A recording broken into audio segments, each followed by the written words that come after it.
Cytology में previous video में हम लोगों ने देखा कि सेल किसी भी लिविंग ऑर्गेनिज्म का स्ट्रक्चरल और फंक्शनल यूनिट था।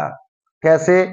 ऑर्गेनिज्म तो बहुत सारे हैं, ठीक है जी। बहुत सारे छोटे जीव भी हैं, यूनिसेलुलर भी हैं, और बहुत सारे मल्टीसेलुलर भी हैं।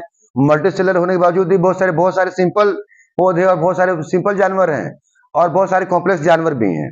सबका बॉडी एक चैम्बर लाइक स्ट्रक्चर से बना हुआ है, उन्हीं को सेल बोला जा रहा है। और उन सभी सेल्स में घटित होने वाली मेटाबॉलिक एक्टिविटीज सेम टाइप की हैं, चाहे बैक्टीरिया हो, चाहे फंजाई हो, एल्गी हो, लो प्लांट का सेल हो, हायर प्लांट का सेल हो, एनिमल सेल हो, लोअर एनिमल का चाहे हायर एनिमल का, सबके भीतर घटित होने वाली बेसिक एक्टिविटी अलग है। देखने में, काम करने में सभी जीव एक दूसरे से अलग है, ठीक है जी। और सेल के भीतर जो घटित होने वाली जो एक्टिविटीज हैं, बेसिक मेटाबॉलिक एक्टिविटीज, वो सभी में सेम पाई जा रही थी। इसलिए हमने क्या बोला कि सेल लिविंग बीइंग का स्ट्रक्चरल और फंक्शनल यूनिट है। इससे आगे बढ़ा जाएगा तो हम बात करेंगे डिस्कवरी और हिस्टोरिकल बैकग्राउंड ऑफ सेल की, ठीक है जी। सेल की डिस्कवरी कैसे होने पा रही है, और उसके जो डिस्कवरी के दौरान जो इसकी हिस्ट्री है, उसमें कौन कौन साइंटिस्ट आ रहे हैं और क्या क्या कंट्रीब्यूशन अपना कंट्रीब्यूट कर रहे हैं वहां पर। तो सबसे पहले सबसे प्रोमिनेंट व्यक्ति यहाँ पर आते हैं हमारे रॉबर्ट हुक। सबसे प्रोमिनेंट व्यक्ति है रॉबर्ट हुक। करीब 1665 में इन्होंने कॉर्क हायर प्लांट देखा होगा आपने, आम का, नीम का। उनका जो बार्क है, बार्क के बाहर आपको कुछ डेड मटेरियल नजर आता होगा, उसे कॉर्क कहा जाता है, ठीक है जी। उसको थोड़ा सा बल लगाया जाएगा तो हमारे हाथ में जाएगा। वैसा ही कोक लेकर उन्होंने क्या किया, बहुत बारीक स्लाइस झिल्ली काटे। उसका पढ़ने के लिए स्लाइस काटना पड़ता है, जैसे कोई स्ट्रक्चर है, स्टेम वगैरह है, उसे पढ़ना है तो बहुत बारीक उसमें से पैच निकालना पड़ेगा, और उसी को स्लाइड पर रखकर कलर करके उसे माइक्रोस्कोप में रखकर पढ़ा जाता है। तो उन्हें बहुत बारीक स्लाइस काटा कॉर्क का और अपने ही माइक्रोस्कोप में डाला, और क्या देखे हैं कि उनको हनीकॉम्ब लाइक चेम्बर्स, हनीकॉम्ब होता है ना मधुमक्खी का छत्ता, उसमें जैसे चेम्बर बने होते हैं, वैसे ही चेम्बर इनको देखने में वहां पर मिले। रॉबर्ट हुक काफी खुश हुए, इनको लगा कि हमने सेल की डिस्कवरी कर दी है। और कहा भी जाता है कि हु डिस्कवर्ड सेल, तो रॉबर्ट हुक, ठीक है जी। पर वो पूर्णतः गलत बात है ये, ठीक है जी। वो केवल सेल वॉल देखने पाए थे, यदि लिविंग सेल होता तो सेल वॉल के भीतर सेल मेम्ब्रेन होता, उसके भीतर लिक्विड भरा होता, उसे साइटोप्लाज्म कहते हैं, उसमें डिफर ऑर्गेनेल होते, और सेंटर में न्यूक्लियस होता डबल मेम्ब्रेन से घिरा हुआ, उसमें डीएनए होता। पर ऐसा कोई बात नहीं है। आज भी पूछा जाता है हु डिस्कवर्ड सेल, तो बोलते हैं हम लोग रॉबर्ट हुक, ठीक है जी। पर ये बात पूर्णतः सही नहीं है, ठीक है जी। सेल तक ही सही है, और लिविंग सेल के रिगार्डिंग इनका बात सही नहीं है, ठीक है जी। रॉबर्ट हुक का ये इंफॉर्मेशन कि उन्होंने ऐसा चेम्बर देखा, एक बुक है जिसका नाम है माइक्रोग्राफिया, उसी में नोटेड है। रॉबर्ट हुक ने इस स्थिति को देखने के लिए, इस कॉम्प्लेक्स स्ट्रक्चर को देखने के लिए उन्होंने अपना माइक्रोस्कोप खुद से डिवाइस किया हुआ था, ठीक है जी। वो आज के लाइट माइक्रोस्कोप से क्या है, अलग है, वैसा नहीं है। इसके बाद जो आते हैं व्यक्ति हमारे यहाँ, उनका नाम है एंटोन वॉन ल्यूवेनहॉग। करीब 1674 के आसपास में, ये जो कि हॉलैंड के हैं। रॉबर्ट हुक ब्रिटिश थे, इंग्लिश थे, ठीक है जी। हॉलैंड के हैं, इसलिए क्या बोलते हैं, डच कहलाते हैं। हॉलैंड के जो वासी होते हैं डच कहलाते हैं, डच माइक्रोस्कोपिस्ट, माइक्रोस्कोप पे काम करने वाले थे। ऐसा नहीं है कि बिल्कुल भी एकदम काफी बायोलॉजी पढ़ने वाली थे। ये पढ़ने में आता था, मैंने बुक में पढ़ा था, ड्रेपर के नाम से भी पढ़ने में आता, ड्रेपर।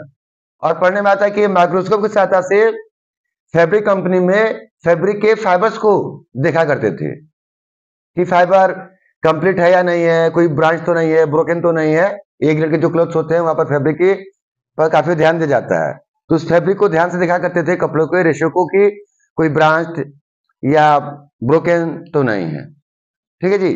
इन्होंने क्या देखा, बैक्टीरिया देखा, ठीक है जी। कहां से, टीथ टाल्टर, दांत के ऊपर एक येलोइश मटेरियल डिपॉजिट हो जाता है, जिसे बोलते हैं टीथ टाल्टर। उसी में से देखा इन्होंने क्या, बैक्टीरिया। इन्होंने देखा आरबीसी ऑफ फिश, मछली का आरबीसी भी देखा, ठीक है जी। स्पर्म भी देखा इन्होंने, स्पर्म भी देखा, ठीक है जी। मतलब लिविंग सेल, लिविंग सेल को देखने वाले पहले व्यक्ति कौन है? Anton van Leeuwenhoek. तो पूछा जाएगा पेपर में कि हु डिस्कवर्ड लिविंग सेल, तो बात होगा एंटोन वॉन लीवेनहोक का। बट हु डिस्कवर्ड सेल, तो बोलेंगे हम लोग रॉबर्ट हुक। ये बड़ा ही रॉबर्ट हुक को ही मिल रही है कि हु डिस्कवर्ड सेल, तो रॉबर्ट हुक। हालांकि उनका बात ये गलती था, वो केवल सेल देखने पाए थे, एम्प्टी चेंबर था। कोर्क पढ़ने में आएगा हम लोग को, कोर्क पढ़ेंगे हम लोग कि केवल डेड प्लांट का सेल वाल होता है, वो डेड प्लांट सेल वाल होते हैं केवल। लिविंग सेल एंटोन वॉन लीवेनहोक देखे हैं, ठीक है जी। इसके बाद बात आता है, क्योंकि हम हिस्टोरिकल बैकग्राउंड भी देखने जा रहे हैं सेल की, इसलिए अब कौन आ रहा है यहां पर? अब आते हैं नेमन ग्रीव। नेमन ग्रीव फिर 1682 की बात है, और ये क्या देते हैं? Cell concept. इसका कहना है कि प्रत्येक लिविंग बीइंग का स्ट्रक्चर बनाता है सेल, स्ट्रक्चरल यूनिट है क्या? सेल। कोई नई बात नहीं है, कोई चौंकने वाली बात भी नहीं है, एकदम सही बात है ये। नेमन ग्रू का ये कहना सेल कंसेप्ट में कि सेल स्ट्रक्चरल यूनिट है, कोई नई बात या कोई अनडाइजेस्टेड बात नहीं है, ठीक बात है, एकदम सही बात है। इसके आगे आएंगे हमारे यहाँ लेमार्क। लेमार्क करीब 1809 की बात है, और क्या बोले हैं ये बोले हैं कि लाइफ हो ही नहीं सकता है बिना सेल के, बिना सेल के लाइफ हो नहीं सकता है, ठीक है जी। विदाउट सेल और cellular component, cellular component life can not exist. बिना सेल के या सेलुलर कंपोनेंट के लाइफ हो ही नहीं सकता है, पाया नहीं जा सकता है, ठीक है जी। इसी बात देखो, साइंटिस्ट आते हैं, नाम डॉटरच, डॉटरच, ठीक है जी। और ये क्या बोलते हैं कि प्लांट हो चाहे एनिमल हो, प्लांट हो चाहे एनिमल हो, सबके सब ग्लोबुलर सेल से बने हुए हैं, ग्लोबुलर सेल से बने हुए हैं, जो कि काफी स्मॉल है, काफी स्मॉल है, और वो सभी कोहेसिव फोर्स द्वारा, कोहेसिव फोर्स द्वारा हेल्ड टुगेदर है। जैसे हम लोग की बात देख ली जाए तो हम लोग में जो सेल्स है क्या है? ग्लोबल स्फेरिकल सेल है, और सब आपस में जुड़ा हुआ है। जब सेम ढंग के मटेरियल में अट्रैक्टिव फोर्स लगता है, उसे क्या बोलते हैं? Cohesive force. ऐसी फोर्स की बात वो अप्लाई कर रहे थे। डॉटर्स के बाद जो व्यक्ति आते हैं हमारे, डॉक्टर के बाद आते हैं हमारे रॉबर्ट ब्राउन।